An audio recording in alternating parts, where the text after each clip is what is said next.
Toutes et à tous, j'espère que vous allez bien, j'espère bien sûr que vous êtes en bonne forme. Aujourd'hui, je vais partager avec vous, chers étudiants et étudiantes, un exercice concernant les nombres complexes, deuxième année, baccalauréat. Donc c'est un exercice très intéressant, donc il comporte les différentes questions que vous pouvez avoir le jour de votre examen. Donc, pour ne pas trop parler, voilà, le sujet est devant vous. Vous pouvez remarquer les différents types de questions. Prenez votre temps pour le lire et le relire convenablement et répondre bien sûr aux différentes questions en se basant sur ce que vous avez vu dans votre cours. Alors, pour moi, je vais tout simplement partir pour répondre aux différentes questions. Donc, seulement, il y a une rectification ici. Donc, ici, il y a pi sur 12. Voilà. Donc voilà le sujet. Donc la première question, voilà, on vous donne une équation et on vous dit, voilà, vérifier que Z1 est une solution de l'équation, déduire l'autre solution, le plan complexe rapporté au repère orthonormé direct au UV, on vous donne des points A et B et C qui sont les affixes des grands A, B, C. Bien sûr, dans une figure, donc voilà, je vais vous montrer, j'ai construit moi-même la figure. Et vous allez, C bien gamma est un cercle de diamètre OC. Donc, la première, I est le milieu du segment OC. Donc, mettre A sous forme exponentielle, justifier que A est un point de cercle et construire A. Troisième question, montrer que B moins A sur A est égal à moins I et déduire que EAB est un triangle rectangle et isocèle en A. Construire le point B. Montrer que C moins A sur B moins A égale à racine de 3. Interpréter géométriquement ce résultat. Voilà. Et montrer que B égale 4 exponentielle de pi sur 12. Et en déduire la valeur exacte de sinus de pi sur 12. Donc voilà les différentes questions. On va maintenant passer à la correction en commençant par la première question. Idem. Pour vérifier que Z1 est une solution, donc on a, je ne sais pas où j'ai mis le crayon, donc on a Z1, pardon, on a Z1 égale 4 racines de 2. Donc dire que ça est une solution de l'équation E, il suffit tout simplement de remplacer Z par 4 racines de 2 et de voir si vous avez bien sûr cette équation est bien vérifiée ou non. Alors, qu'est-ce qu'on va faire? Donc, je vais remplacer Z par 4 racines de 2. Donc, j'ai 4 racines de 2 au carré, moins racine de 2 fois 5 plus I racine de 3 fois 4 racine de 2 plus 8 I racine de 3. C'est-à-dire égal, donc 16 fois 2, ça fait 32, moins 40. Moins 40, pourquoi c'est moins 40? C'est tout simplement, j'ai développé ce calcul-là pour trouver ce résultat-là. Donc j'aurai en fin de compte moins 40, moins 8i racine de 3, plus 8 i racine de 3. Et c'est bien égal à 0. Donc ça, c'est une question qui est très simple. Donc vous pouvez le vérifier vous-même sans aucune difficulté. Alors pour la question B, déduire l'autre solution. Alors là, vous remarquez bien sûr que si vous avez deux solutions, donc Z1 plus ZE sera égal à moins B sur A. Alors là, je vais faire un rappel tout simplement lorsque vous aurez une équation de type AX carré plus BX plus C égale à 0. Vous remarquez bien sûr que delta égale à moins B moins racine de delta sur 2A. Delta c'est B au carré moins 4AC. Donc ça c'est pour la solution X1, c'est moins B moins racine de delta. Et vous avez la solution X2, c'est moins B plus racine de delta sur 2A. Sans oublier bien sûr que delta égale à B au carré moins 4AC. Alors, si vous faites la solution, la somme des solutions, c'est-à-dire x1 plus x2, vous allez obtenir moins b sur a. Et que le produit x1 fois x2 égale à c sur A. Donc, soit que vous utilisez celle-ci ou bien que vous utilisez celle-là. Donc, c'est à vous le choix, bien sûr. Si je choisis par exemple le produit, donc Z1 sur Z est égal à C sur A. Et comme C sur A est égal à 8 plus 8 et racine de 3, voilà C. Et vous avez A. Donc, voilà C et A égale à 1. Donc, c'est simple. Donc, de là, je tire Z2. Donc, est égal à 8 plus 8 et racine de 3 sur Z1. Or, Z1, c'est 4 racines de 2. Donc, il va me donner 8.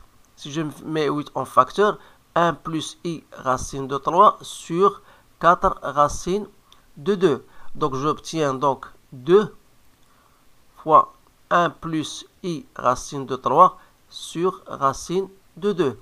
Donc, ou bien 2 sur racine de 2, c'est racine de 2. Donc, je peux les laisser comme ça, ou bien je peux développer. Donc, c'est 1 plus I racine de 3. Donc, voilà la deuxième solution. Donc, je vais le noter ici. Donc, Z1, c'est 4 racine de 2.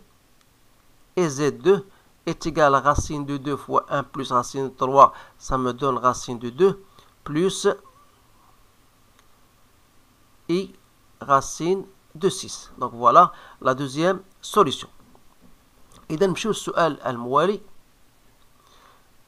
Donc, vous avez un plan complexe rapporté à un repère orthonormé. On vous donne les points A, B, C d'affixes respectifs petit a, petit b et petit c. La première question, l'annexe, ça représente bien sûr cette figure-là. On vous dit mettre A sous forme exponentielle. Alors, qu'est-ce qu'on a? On a A égale à quoi? Est égal à racine de 2 plus I racine de 6. Alors, je peux mettre racine de 2 en facteur. Ça me donne 1 plus I racine de 3. Alors, vous remarquez que le module de A n'est autre que le module de racine de 2, c'est-à-dire racine de 2 fois le module de 1 plus racine de 3.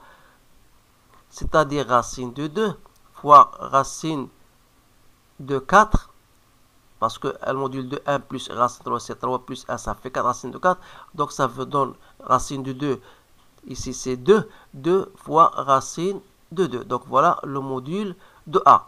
Alors, l'argument de A, c'est aussi l'argument de racine de 2 plus argument de 1 plus I racine de 3. Alors, comme 1 plus racine de 3, 1 plus I racine de 3, je peux la mettre sous la forme suivante. Voilà, ça me donne ça. Donc, si je remarque que 1 demi, c'est cos de pi sur 3, plus I, sinus de pi sur 3. C'est-à-dire que donc l'argument de A est égal à l'argument de racine de 2. Et comme racine de 2 est un nombre réel positif, c'est égal à 0. Il me reste seulement l'argument de 1 plus I racine de 3, donc c'est pi sur 3. Alors, je vais écrire tout simplement que A égale, ça c'est la forme trigonométrique, même si cela n'était pas demandé, mais c'est simplement pour vous montrer comment, si cette question vous pose le jour de l'examen, il faut comment savoir se débrouiller. Donc, c'est-à-dire, je vais écrire le module et il me suffit de l'attacher à l'exponentielle de I racine de 3, de pi sur de I pi sur 3. C'est bien ça. Donc, voilà comment on va construire le point A. Bien sûr, justifier d'abord que A appartient à un cercle. Alors, dire que A appartient à un cercle. Donc, voilà, il faut montrer que dire que A appartient au cercle C, c'est-à-dire il faut montrer que le module de A est égal à 2 racines de 2. Et bien sûr, ça c'est le rayon du cercle, puisque vous avez un cercle de diamètre OC. Donc c'est bien égal, ça c'est le rayon, si vous voulez, c'est le rayon du cercle C. Donc c'est bien, donc A appartient vraiment au cercle C. Alors pour la représentation, vous remarquez que le fait que A est un complexe d'arguments pi sur 3, donc voilà, il suffit de travailler avec les outils d'IL l'angle, voilà, égal à pi sur 3, et vous avez A appartient au cercle C de rayon de racine de 2, Cela, bien sûr, ils vous ont donné, bien sûr, le cercle bien tracé, mais vous pouvez même le refaire vous-même. Bien sûr, c'est très simple de tracer un cercle de diamètre de rayon 2 racines de 2, voilà, et vous allez tracer le point A. Alors le point B, ça va venir après. Donc voilà, on va passer maintenant à l'exercice, à la question suivante, question 3. Donc, montrer que B moins A sur A égale A moins I. Alors, B moins A sur A, il suffit de remarquer que B moins A n'est autre que AB sur OA. Donc, il suffit de montrer que est égal à moins I.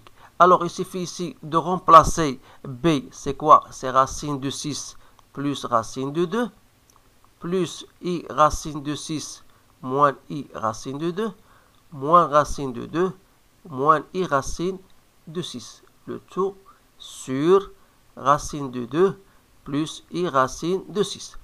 Donc, après, si vous simplifiez, vous allez obtenir, donc c'est racine de 6 moins I racine de 2 sur racine de 2 plus I racine de 6.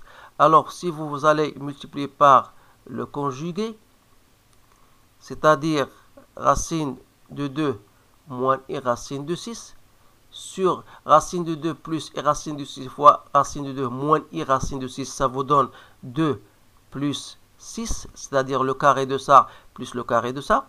Donc, c'est-à-dire, en fin de compte, c'est racine de 12 moins 6i moins 2i moins racine de 12 sur 8. Alors, vous aurez bien sûr cette simplification, ça vous donne bien sûr moins i. Alors, on a bien montré cela en déduire. Donc, je vous ai dit bien sûr que B moins A sur A n'est autre que AB sur OA. C'est-à-dire que si je passe au module, c'est-à-dire le module de B moins A sur A n'est autre que AB sur OA, c'est-à-dire le module de moins I. Alors, comme le module de moins I, c'est égal à 1, je peux en conclure que AB égale à OA. Voilà la première des choses. Deuxièmement, vous remarquez que l'angle entre OA et AB n'est autre que l'argument de AB sur OA, c'est-à-dire argument de B moins A sur A. Donc, argument de moins I. Et argument de moins I, c'est 3pi sur 2. Donc, ça veut dire tout simplement que AB, la droite AB, elle est perpendiculaire à OA. Donc, on a bien un triangle qui est isocèle et rectangle. Donc, rectangle et isocèle en A. Alors, deuxième question, c'était de montrer que C moins A sur B moins A. Alors, pour la construction de B, je vais revenir avec vous au schéma. Donc, puisqu'on a OAB est égal à OA, ça veut dire que ce triangle-là est un triangle isocèle et bien sûr rectangle en A. Donc, voilà, j'ai placé, vous avez ici un angle droit. Voilà. Donc la construction de B, voilà comment on doit la construire. Il suffit que, voilà, vous avez déjà tracé OA et vous passez la perpendiculaire à A et sans oublier que OA égale à AB. Donc vous allez trouver directement le point B. Alors, je passe. Maintenant, on va montrer que C moins A sur B moins A égale à racine de 3. Donc, C moins A, c'est-à-dire c'est 4 racine de 2, moins racine de 2, moins I racine de 6. Le tout sur racine de 6, moins I racine de 2. Donc, ça vous donne 3 racine de 2 moins I racine de 6 sur racine de 6 moins I racine de 2. De la même manière, vous allez multiplier par le conjugué. Donc, vous pouvez même factoriser par racine de 2. Donc, avant de faire passer au conjugué, si vous voulez. Donc, ici, racine de 2, 3 moins I pour simplifier. Donc, il vous reste 3 moins I racine de 3 fois racine de 3 plus I sur 4. Donc, si vous simplifiez, bien sûr, vous développez votre calcul, vous allez obtenir exactement, c'est bien égal à racine de 3. Alors, comment on va interpréter cela? Tout simplement le fait que CA moins CB, c'est quoi? C moins A sur B moins A n'est autre que AC sur AB. Donc, ça égale à racine de 3. Ça veut dire que AC égale à racine de 3 AB, et cela prouve que les points A, B, C sont alignés. Alors, il me reste de montrer que B égale. Donc, je passe pour montrer. Alors ici, la question D. On a B égale à racine de 6 plus racine de 2 plus I racine de 6 moins racine de 2. Alors, on a B moins A sur A égale à moins I. C'est-à-dire que B moins A égale à moins AI. Autrement dit, c'est-à-dire que B égale à A moins AI, ou plutôt A facteur de 1 moins I. Alors, si je voudrais connaître le module de B, ça sera donc le module de A, le module de 1 moins I. Comme le module de A, c'était 2 racine de 2, il me reste le module de 1 moins I, c'est racine de 2, donc c'est 4. D'autre part, l'argument de B, c'est plutôt l'argument de A plus l'argument de 1 moins I. L'argument de A, c'est déjà trouvé, c'est P sur 3, plus l'argument de 1 moins I, tout le monde le sache, bien sûr le sait, c'est très facile. Il suffit de mettre que 1 moins I n'est autre que racine de 2, 1 sur racine de 2, moins 1 sur racine de 2, fois I. Donc ça c'est cosinus de moins pi sur 4, sinus de moins pi sur 4. Donc je vais ici mettre moins pi sur 4, ça me donne pi sur 12. Alors, c'est-à-dire que B, si je l'écris sous la forme trigonométrique, donc le module c'était 4 et l'argument c'était pi sur 12. Autrement, je peux l'écrire sous la forme exponentielle, donc c'est 4 exponentielle de I pi sur 12. Alors, je peux même aller plus loin en disant, c'est quoi? C'est 4 fois cosinus de pi sur 12 plus I sinus de pi sur 12. Alors, n'oubliez pas que la valeur de B, c'était égal à racine de 6 plus racine de 2, plus I racine de 6 moins racine de 2. Voilà. Alors, ce qui nous intéresse le plus, on va trouver la valeur de sinus de pi sur 12. C'est-à-dire que 4 sinus de pi sur 12, ça sera égal tout simplement, d'après cette écriture, est égal à racine de 6 moins racine de 2. Et par conséquent, sinus de pi sur 12 sera égal à racine de 6 moins racine de 2 sur 4. Donc voilà l'expression de sinus de pi sur 12. Donc on a terminé cet exercice. Je vous encourage de bien réviser bien vos leçons parce que le nombre complexe, ça nécessite une connaissance globale de tout ce que vous avez vu dans votre cours. Et je vous redirige dans la chaîne Bac en poche. Vous allez directement sur la playlist concernant les nombres complexes. Je vous propose bien sûr des questions, un tas d'exercices très intéressants et très compliqués même pour ceux qui travaillent bien. Donc, je vous encourage de les regarder et de les partager avec vos collègues. Alors, je vous remercie donc de votre attention. Je vous souhaite une bonne chance et je vous dis à bientôt.